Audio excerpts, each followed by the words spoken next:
90 के दौर में विनोद कांबली का जलवा ऐसा था कि आज के हिसाब से उन्हें 90s का AB डिविलियर्स भी कहा जा सकता है। एक वक्त पे उनका टैलेंट इतना प्रॉमिसिंग था कि उनको सचिन तेंदुलकर से कंपेयर किया जाने लगा था, लेकिन डिसिप्लिन की कमी, फिटनेस के इश्यूज और मेंटल फोर्टिट्यूड की कमी उनके डाउनफॉल के बड़े कारण रहे। पर इसके साथ साथ एक और बात जो किसी के जहन में नहीं आती वो ये कि उस वक्त में कांबली की पोजीशन के कॉम्पिटिटर्स भी काफी सारे थे और ये सारे ही प्लेयर्स आगे चल के इंडिया के लिए लेजेंड्स बने। तो देखते हैं कि कौन से वो खिलाड़ी हैं जिनसे कंपटीशन की वजह से कांबली को इंडियन टीम में अपनी जगह गंवानी पड़ी। तो आगे बढ़ने से पहले क्रिकड्यू को लाइक, शेयर और सब्सक्राइब कर लें और नोटिफिकेशन के लिए बेल आइकन जरूर दबाएं। मुंबई के स्कूल क्रिकेट में तेंदुलकर के साथ उनकी लेजेंडरी 664 रन की पार्टनरशिप ने दुनिया भर में उनकी चर्चा शुरू कर दी।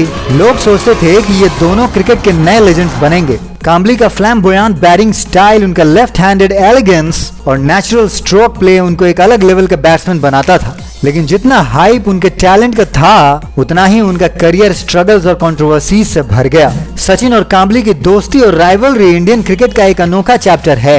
दोनों मुंबई के शिवाजी पार्क मैदान से आए और स्कूल क्रिकेट के लेवल पर अपने अनमैच्ड डोमिनेंस का डंका बजाया। जब 1993 में कांबली ने कंटिन्यूअस डबल सेंचुरीज बनाई तो लगने लगा कि वो तेंदुलकर के बराबर या उनसे आगे भी निकल सकते हैं। लेकिन यहाँ उनके कॉन्ट्रास्टिंग पर्सनालिटीज सामने आए। जहाँ सचिन एक फोकस्ड और डिसिप्लिन्ड क्रिकेटर थे तो वहीं कांबली की फ्लैम्बोयंट लाइफस्टाइल और ऑफ द फील्ड डिस्ट्रैक्शंस उनके करियर को अफेक्ट करने लगे। कांबली की अर्ली सक्सेस उनके सर पे चढ़ गई और उन्होंने अपने फिटनेस और क्रिकेटिंग एथिक्स पर ध्यान कम कर दिया।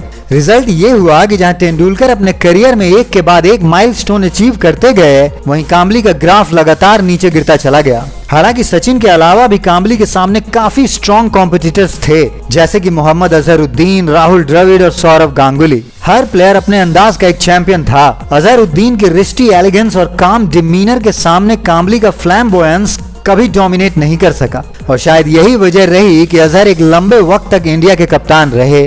द्रविड़ की अनमैच्ड टेक्निक और पेशेंस ने कांबली के अटैकिंग गेम को एक स्ट्राक कॉन्ट्रास्ट दिया और इसीलिए टेस्ट क्रिकेट में जहां विकेट बचाना जरूरी होता है वहां सिलेक्टर्स ने कांबली की जगह द्रविड़ को ज्यादा तरजीह दी। तो वहीं सौरव गांगुली एक एग्रेसिव लीडर और स्ट्रॉन्ग परफॉर्मर बनकर उभरे। कांबली के सामने ये अलग चैलेंज लेकर आए जो लीडरशिप और परफॉर्मेंस कंसिस्टेंसी से जुड़ा हुआ था। गांगुली लेफ्टी भी थे और कंसिस्टेंट भी, और कांबली की तरह उन्हें बार बार इंजरी के इश्यूज भी नहीं होते थे, इसलिए कांबली उनसे भी पिछड़ गए। इन सारे प्लेयर्स के अगेंस्ट कांबली के स्ट्रगल्स ज्यादा हाईलाइट हुए। जहां ये प्लेयर्स अपने रोल और टीम रिक्वायरमेंट के हिसाब से अडेप्ट करते गए तो वहीं कांबली उन्हीं लिमिटेड सिनेरियोज में सक्सेसफुल रहे जहां उनका नेचुरल फ्लेयर काम कर सका। कांबली का करियर हमें एक बहुत बड़ा लेसन देता है। सिर्फ टैलेंट ही काफी नहीं होता, डिसिप्लिन और हार्ड वर्क भी इक्वली जरूरी होता है। कांबली अपने इनिशियल इयर्स में जो पोटेंशियल दिखाते थे वो उनको एक ऑल टाइम ग्रेट बनाने के लिए काफी था, लेकिन उनके इनकंसिस्टेंट परफॉर्मेंसेस और कंट्रोवर्सीज